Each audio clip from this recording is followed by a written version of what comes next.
Hello loves, welcome to Annoyed Gamer. You know who I am. If you don't know who I am, well look at the bloody introduction thing underneath here because it says who I am. I'm Marcus, and I'm here to bitch and moan on your behalf and on my own behalf, more often than not. Questions from Twitter today and a mini rant at the end, very mini in fact, so let's crack on with the questions. And the first one is from Jose. What do you think of console scalping? People that buy consoles at launch just to resell them. Well, I think those people should be hung by their intestines from the front of the nearest GameStop, to be honest with you. I have no time for them whatsoever. I think they are scum of the earth. And that goes for ticket scalpers and all other sort of scalpers as well. Denying somebody the chance to buy something at its fair market price just so you can make a profit, well, to me that's wrong. I mean, to some people, that's capitalism. To me, it's profiteering, it's bullshit, and it should be illegal.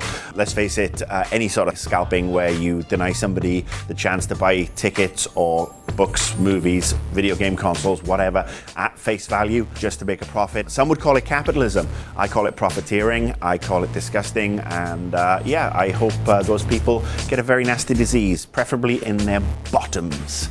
Next question from Blindsighted. I'd like your thoughts on how a snafu like the Black Ops 2 Mass Effect disc and the Lego Lord of the Rings demo disc incident can occur. Well, this is actually very straightforward. There are only a certain amount of replication plants on the planet, and this is their busy time of year. And obviously, they've probably been gearing up for this since August. So there are thousands and thousands and hundreds of thousands of discs going through these replication plants on a daily basis. Problem is, sometimes you get human error. Sometimes somebody loads the wrong disc in, especially, for example, in the case of Lord of the Rings, where the same replication plant probably reproduced the Lord of the Rings demo discs and then went off to do the retail version, and somebody just loaded the wrong case in. Black Ops, again, it could be, you know, a case of the same company that did Mass Effect doing Black Ops, and then all of a sudden there was a mistake with regards to the discs, or somebody just fucking around having a laugh at everybody's expense. It's human error, it's computer error, it's a drop in the ocean. I mean, obviously we can all get pissed off at it, and if I was, you know, spending $60 and then coming home to find I got a bloody demo disc, I would not be a happy camper, but I'm understanding it's all been made good. Next one, Eddie McCarroll. Do you think that day one downloads for big titles like Assassin's Creed 3 on PlayStation Network and Xbox Live will beat the shop prices anytime soon? Answer, no. No, not going to happen. Don't think it's going to happen at all. Why? Because it's all about the money, the cash, the wonga. Microsoft and Sony want to make it. Ubisoft want to make it. Everybody wants to make the money.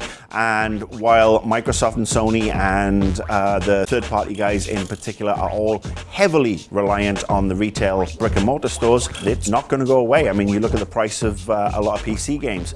Downloadable on Steam. You get a PDF of a manual if you're lucky. You don't get a box. You don't get anything else, and you're paying pretty much full price. So it's unfortunate. I feel that it would be a great idea if people started knocking $10 off, because it still means more profit going into the hands of the publishers and the developers, while Microsoft and Sony, Nintendo and the third parties still need the retailers to shift a lot of their inventory, for example consoles and, you know, games and stuff like that.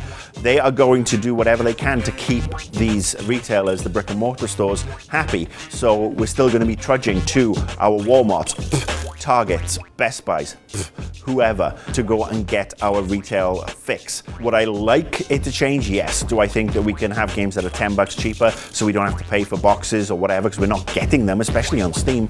Yeah, I do. I think it would be a great idea. Last question from Gisilo Campo, who has like his second question answered in a couple of weeks. Lucky boy. With the launch of the extremely dominant Call of Duty, is it a wise choice for publishers to release any games after mid-October?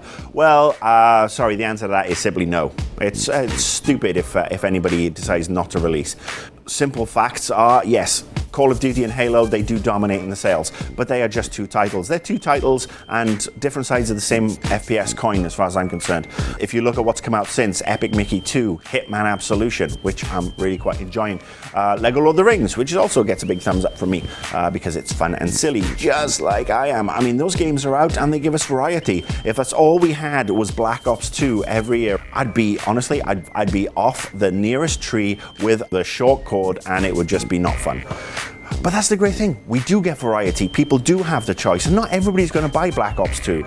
I mean, there are some actually smart, intelligent parents out there who are not going to give it to their 10-year-olds. They're going to buy them something more, appropriate. So anyway, that's the answer there. All right, mini rant. I just want to address one thing that keeps on popping up time and time again, whether it be on Invisible Walls or Annoyed Gamer, where people say, Marcus hasn't played the whole game, he shouldn't really talk about it. All right, so to you, I say piss off.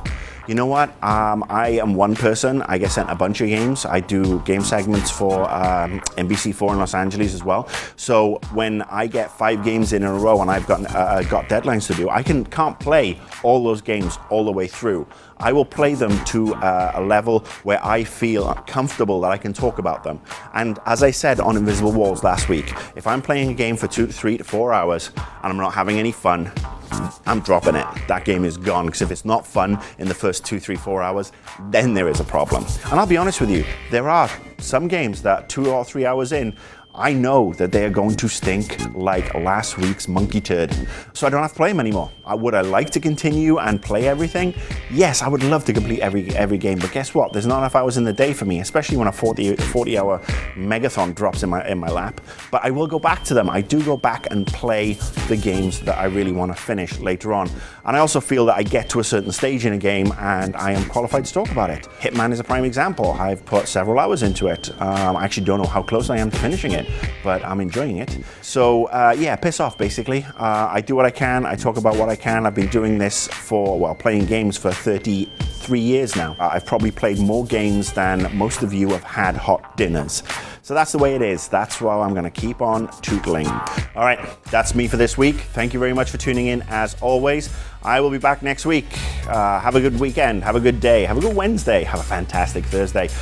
Just keep on enjoying games and let me know what you think. Follow me on Twitter. Send me your questions. It's all fun. This is Marcus Beer saying ciao.